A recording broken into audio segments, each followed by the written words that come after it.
ನಿನ್ನೆ ದಿವಸ ನಮ್ಮ ಶ್ರೀನಿವಾಸಪುರ ಕ್ಷೇತ್ರದ ಮಾಜಿ ಶಾಸಕರಾದ ಮಾನ್ಯ ರಮೇಶ್ ಕುಮಾರ್ ಅವರು ಮಾಧ್ಯಮಗಳೊಂದಿಗೆ ಮಾತನಾಡುತ್ತಾ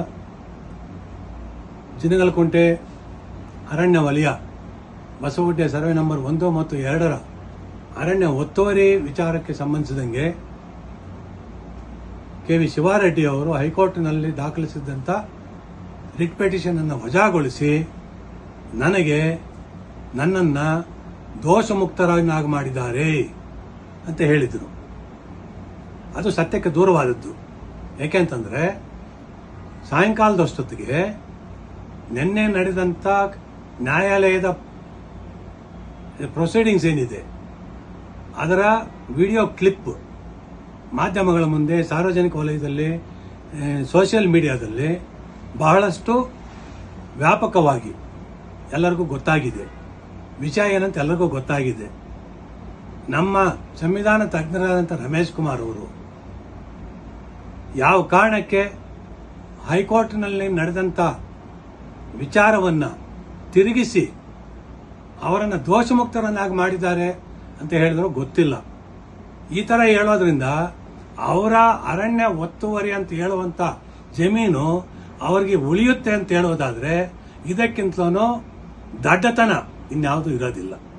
ಒಂದು ವೇಳೆ ರಮೇಶ್ ಕುಮಾರ್ ಅವರಿಗೆ ಮೊನ್ನೆ ಹೈಕೋರ್ಟ್ನಲ್ಲಿ ದೋಷಮುಕ್ತರ ಅಂತ ಅವರನ್ನು ಹೇಳಿದರೆ, ಈ ದಿನ ಅದೇ ಹೈಕೋರ್ಟ್ನಲ್ಲಿ ಅದೇ ನ್ಯಾಯಪೀಠದ ಮುಂದೆ ಮೊನ್ನೆ ರಮೇಶ್ ಕುಮಾರ್ ಅವರು ಒಂದು ರಿಟ್ ಅನ್ನು ದಾಖಲಿಸ್ತಾರೆ. Writ number 6613/2025. ಏನಕ್ಕೆ ಬಂದರು? ಮತ್ತೆ ನಾಳೆ ದಿವಸ ಅರಣ್ಯ ಸಂರಕ್ಷಣಾಧಿಕಾರಿ ಬೆಂಗಳೂರು ಅವರ ಕೋರ್ಟಿನಲ್ಲಿ ಜಂಟಿ ಸರ್ವೆ ನಂತರ ಮೊನ್ನೆ ಹೈಕೋರ್ಟಿನ ನಿರ್ದೇಶನದಂತೆ ಜಂಟಿ ಸರ್ವೆ ಏನು ನಡೆದಿತ್ತು ಅದರ ನಂತರ 64A ಪ್ರೊಸೀಡಿಂಗ್ಸ್ ಏನು ಅರಣ್ಯ ಇಲಾಖೆಯವರು ಹೈಕೋರ್ಟಿನ ನಿರ್ದೇಶನದಂತೆ ಏನು ಶುರು ಮಾಡಿದರೆ ಅದಕ್ಕೆ ತಡೆ ತಕೊಳ್ಳೋಕ್ಕೆ ಮತ್ತೆ ಆ ಒಂದು ನೋಟಿಸನ್ನು ರದ್ದುಗೊಳಿಸಬೇಕು ಅಂತ ಬಂದಿದ್ದಾರೆ. ನಿನ್ನೆ ಕೋರ್ಟಲ್ಲಿ ಅವ್ರನ್ನ ದೋಷಮುಕ್ತರಂತಾಗಿ ಮಾಡಿದರೆ ಅದನ್ನೇ ತಗೊಂಡೋಗಿ ಕನ್ಸರ್ವೇಟರ್ ಕೋರ್ಟಲ್ಲಿ ಕೊಟ್ಟು ನನ್ನನ್ನು ದೋಷಮುಕ್ತರಂತಾಗಿ ಮಾಡಿದ್ದಾರೆ ಅಂತ ಹೇಳ್ಬೋದಿತ್ತಲ್ಲ. ಅಷ್ಟು ಗೊತ್ತಾಗೋದಿಲ್ಲ ರಮೇಶ್ ಕುಮಾರ್ ಅವ್ರಿಗೆ. ಅಷ್ಟೆಲ್ಲ ಆಗಿದ್ರೆ ಮತ್ತೆ ಇವತ್ತು ಯಾಕೆ ಬಂದ್ರಪ್ಪ? ಅಂದರೆ ನನ್ನನ್ನು ದೋಷಮುಕ್ತರಂತಾಗಿ ಮಾಡಿದ್ದಾರೆ ಅಂತ ಜನರ ಮುಂದೆ ಸುಳ್ಳು ಹೇಳ್ಕೊಂಡು ಜನರನ್ನು ಅವತ್ತಿಂದ ದಿಕ್ಕು ತಪ್ಪಿಸ್ದಂಗೆ ಇನ್ನು ಎಷ್ಟು ದಿವಸ ದಿಕ್ಕು ತಪ್ಪಿಸಕ್ಕಾಗ್ತದೆ? ಇದು ಸಾಧ್ಯ ಆಗ್ತದಾ? ಇದಿನ್ನೂ ಸಾಧ್ಯ ಆಗೋದಿಲ್ಲ. ಒಂದು. ಎರಡನೇದು, ಇವತ್ತು ಜಂಟಿ ಸರ್ವೆ ಕಾರ್ಯ ಮಾನ್ಯ ಹೈಕೋರ್ಟ್ ನಿರ್ದೇಶನದಂತೆ ಜಿಲ್ಲಾಡಳಿತ ಕಾನೂನು ರೀತಿಯ ನಡೆಸಿದೆ.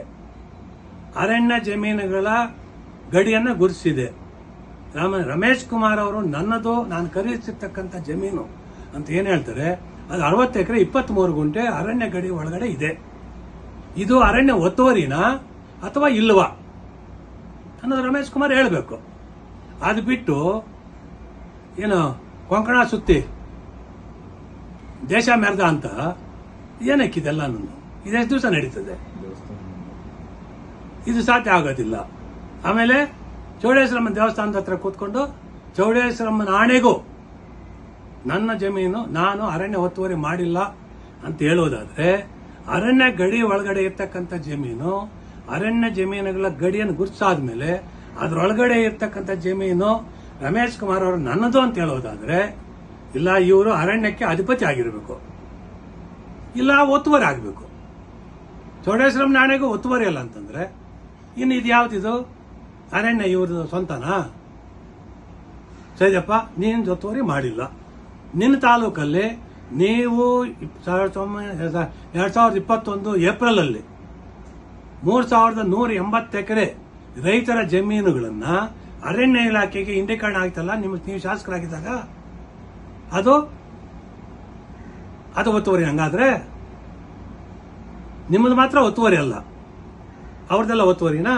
ಈಗ 2000 ಎಕರೆಗೆ ಮೇಲೆ ಅರಣ್ಯ ಜಮೀನು ಅಂತ ಅವ್ರನ್ನ ಒಕ್ಕಲೆಬ್ಬಿಸಿದ್ರಲ್ಲ, ಅವ್ರ ಬೆಳೆ, ಅವ್ರ ಬದುಕು, ಅವ್ರ ಮನೆ ಮಠ ಎಲ್ಲ ಕಿತ್ತು ಹೊರಗಡೆಗೆ ಹಾಕಿದ್ರಲ್ಲ, ಅದು ನಿನ್ನ ಲೆಕ್ಕದಲ್ಲಿ ಒತ್ತುವರಿ. ನಂಗಾದ್ರೆ ಅದು ಒತ್ತುವರಿ. ಇದು ಕಾನೂನು ರೀತ್ಯ ಏನು ಇವತ್ತು ಗುರುತಿಸಿದ್ದಾರೆ ಕೋರ್ಟ್ ನಿರ್ದೇಶನದಂತೆ ಅದು ಒತ್ತುವರಿ ಅಲ್ಲ. ನಿನ್ ಸುತ್ತ ಕೂತಿದ್ರಲ್ಲ ಜನ, ಅವ್ರು ನಿನ್ನ ಬಗ್ಗೆ ಏನ್ ಹೇಳ್ತಾರೆ ಅಂತ, ಏನ್ ಅಂದ್ಕೋತಾರೆ ಅಂತ ಅನ್ಸ್ಲಿಲ್ವಾ? ನೀನೇನೋ ದೊಡ್ಡ ಮನುಷ್ಯ ಅಂತ ಹೇಳ್ಬಿಟ್ಟು ನಿನ್ ಸುತ್ತ ಕೂತ್ಕೊಂಡು ಅವರು ಚಪ್ಪಾಳೆ ತಟ್ತಾರೆ. ಮನ್ಸಲ್ಲಿ ಏನ್ ಅನ್ಕೋತಿರ್ತಾರೆ ಅದನ್ನು ಸ್ವಲ್ಪ ಯೋಚನೆ ಮಾಡಬೇಕು. ಇದು ಎಷ್ಟು ದಿವಸ ಅಂತ ನಡೀತದೆ? 100 ಸುಳ್ಳು ಹೇಳಿ ಒಂದೊಂದು ಸತ್ಯ ಅಂತ ನಿರೂಪಿಸ್ಲಿಕ್ಕಾಗ್ತದ? ಆ ಕಾಲ ಹೋಗಿದೆ. KV ಶಿವಾರೆಡ್ಡಿ ಅಂತವರು ಇನ್ನೂ ಬಹಳ ಜನ ಇದ್ದಾರೆ, ಈಚೆಗೆ ಬರ್ತಾರೆ. ಕಷ್ಟ ಆಗ್ತದೆ. ತಾವು ಹೇಳಿದ್ರಿ ನಿನ್ನೆ ಇದು ಟ್ರೈಲರ್, ಪಿಕ್ಚರ್ ಬಾಕಿ ಇದೆ ಅಂತ. ನಿಜವಾಗ್ಲೂ ಈಗ KV ಶಿವಾರೆಡ್ಡಿ ಅವರು ತೋರಿಸಿರೋದು ಟ್ರೈಲರ್ ಮಾತ್ರ.